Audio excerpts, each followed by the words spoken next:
Welcome guys, this is Loud Budget Wealth from McGee Studios. I'm here to show you guys how to set up your Behringer mini amp. It's a 4-channel amp, but really you could have 4 channels in the back. You could do 4 in the back, 4 in the front. This is model AMP800 Behringer, and I'm going to show you guys how to set it up. Let's get started. Okay, now the best part, I'll be showing you guys how to set up the mini amp, the headphone splitter. If you have a audio interface, which will be easier, what you could do is put the audio interface, hook it up to the mini amp, and then put the speaker behind the Behringer amp or the mini amp, whatever you want to say. But you must have 1/4 inches.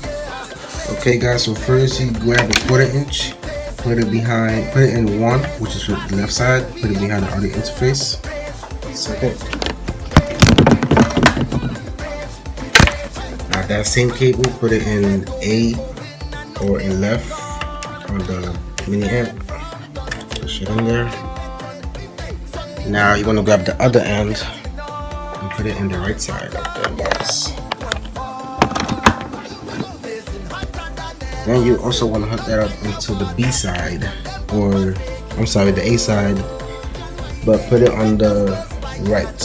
As you can see, then you focus the camera. I'm gonna put it on right. Now make sure your speakers are off while you're doing this process, or you will pop your speakers. Now you want to plug in your power adapter into the headphone amp. Right there. Turn it on and pump it up.